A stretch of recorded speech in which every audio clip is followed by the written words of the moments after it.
El libro de Hechos es la segunda parte de 2 volúmenes que hoy llamamos Lucas Hechos. Fueron escritos por el mismo autor, Lucas, quien era un colega que viajaba con Pablo. Esto lo vemos claramente en la introducción donde dice: en el primer tratado, es decir, el Evangelio, hablé acerca de todas las cosas que Jesús comenzó a hacer y a enseñar. Aquí Lucas está dando una pista de lo que tratará el libro de Hechos. Volumen 1 trató de lo que Jesús comenzó a hacer y enseñar. Volumen 2 tratará de lo que Jesús continuó haciendo y enseñando, que nos lleva a un punto muy interesante acerca del nombre tradicional, más no original del libro, los Hechos de los Apóstoles. Aunque los diferentes apóstoles aparecen en las distintas historias del libro, el único personaje que une todas las historias de principio a fin es Jesús mismo, actuando directamente o a través del Espíritu, así que el nombre más correcto sería Los Hechos de Jesús y el Espíritu. La introducción del libro recuenta cómo un Jesús resucitado pasa alrededor de 40 días con los discípulos, enseñándoles acerca del reino de Dios. Esto nos conecta a la historia del Evangelio de Lucas, donde Jesús dice restaurar el reino de Dios en el mundo empezando por Israel. Hace un llamado a Israel a vivir bajo el reinado de Dios al seguirle, y es coronado rey al dar su vida y al vencer a la muerte con su amor. Así comienza el libro de Hechos, con el rey resucitado enseñando a sus discípulos sobre la vida y su reino. Les promete que su espíritu pronto vendrá a sumergirlos en su presencia, y esto cumple una de las principales esperanzas de profetas del Antiguo Testamento, que en el reino mesiánico el Espíritu de Dios vendría a habitar con el pueblo en un nuevo templo, y transformaría sus corazones. Así que Jesús dice que cuando esto pase, dará poder a los discípulos a ser testigos en Jerusalén, Judea, Samaria y hasta lo último de la tierra.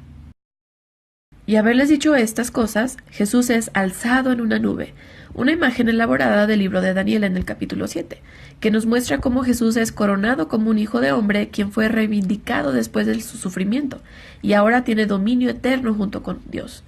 Aquí Jesús promete que algún día volverá. Así el tema principal y el diseño del libro se revelan después de este primer capítulo.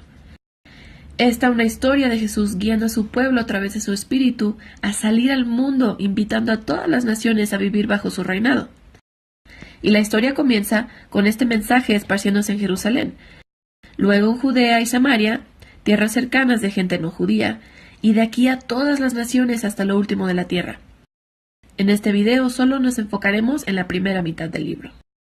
La sección enfocada en Jerusalén comienza con los discípulos de Jesús esperando el día de Pentecostés, cuando muchos judíos de todo el mundo estarían en la ciudad.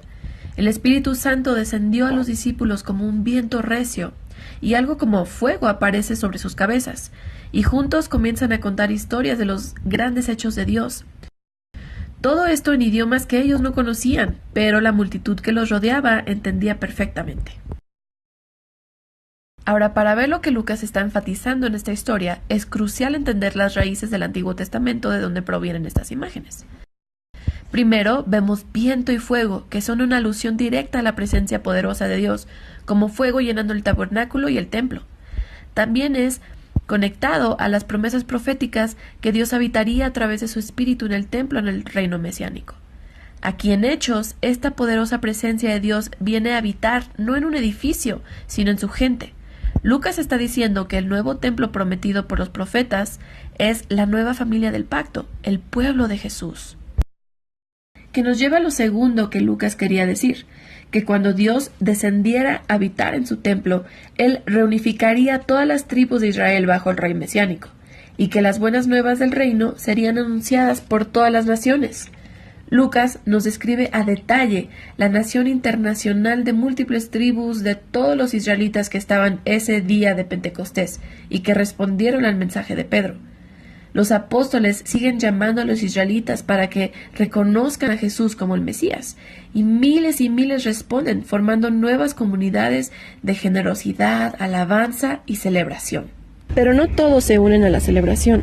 Aquí, Lucas muestra cómo la nueva familia de Jesús pronto enfrenta hostilidad de parte de los líderes de Jerusalén. Usando un hermoso diseño simétrico, Lucas cuenta la historia de 2 templos. Uno, el templo nuevo de Dios, donde se reúnen diario los nuevos seguidores de Jesús en el templo o en las casas. Ahora, entre estas 2 historias, vemos 2 historias sobre Pedro y los otros apóstoles. sanando a personas junto al templo, solo para ser arrestados por los líderes religiosos, seguido por un discurso de parte de Pedro clamando que Jesús es el rey verdadero de Israel. Y al centro de todo esto encontramos una historia donde los seguidores de Jesús donan sus propiedades y posesiones a un fondo común para ayudar a los pobres, que está muy padre, pero parece algo muy casual que Lucas lo menciona aquí, hasta que te das cuenta que esta era una costumbre descrita en las leyes de la Torá, algo que tenía que ocurrir dentro del templo de Israel a través de los líderes. Aquí el punto de Lucas es bastante claro. El nuevo templo de la comunidad de Jesús está cumpliendo el propósito que Dios siempre tuvo para el templo de Israel, ser un lugar donde el cielo y la tierra se encuentren, donde la gente puede encontrar la generosidad y el poder sanador de Dios. El conflicto entre los dos templos culmina en los capítulos 7 y 8, donde vemos la primera ola de persecución. Los seguidores de Jesús se siguen multiplicando, requiriendo más líderes. Uno de ellos, Esteban, un testigo audaz de Jesús, es arrestado y acusado de hablar en contra y hasta de amenazar al templo. Aquí Esteban da un largo discurso mostrando cómo Israel siempre ha rechazado a los mensajeros de Dios, incluyendo a Jesús y ahora a sus discípulos. Los líderes de Israel ahora están enfurecidos, asesinan a Esteban e inician una ola de persecución contra los seguidores de Jesús, expulsando a la mayoría de la ciudad. Esto tiene un efecto paradójico. Lucas nos muestra cómo esta tragedia se convirtió en el medio por el cual los seguidores son ahora enviados a Judea y a Samaria.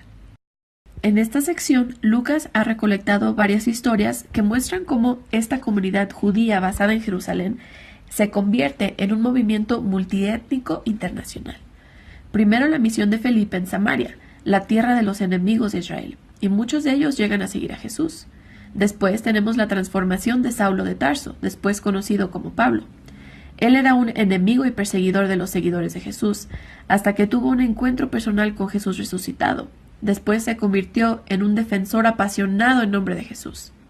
También vemos la historia de Pedro, cuando tiene una visión sobre que Dios no considera a los gentiles impuros o indignos de unirse a la familia de Jesús. Pedro es dirigido por el Espíritu a la casa de un soldado romano lleno de gentiles. Y todos responden a las buenas nuevas de Jesús. De hecho, el Espíritu desciende de forma poderosa con ellos, al igual que con los judíos que vimos en el capítulo 2. Todos estos temas se unen en la fundación de la iglesia en Antioquía, la ciudad cosmopolita más grande de esa región del Imperio Romano. Lucas aquí nos dice de Bernabé, un líder judío de la iglesia de Jerusalén, que junto con Pablo fueron a dirigir esta comunidad. Así que se convirtió en la primera gran iglesia multiétnica en la historia. También fue aquí donde los seguidores de Jesús fueron llamados cristianos por primera vez. Y es de aquí que se enviaron los primeros misioneros internacionales.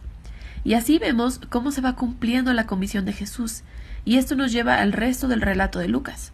Pero por ahora, esta es la primera mitad del libro de Hechos.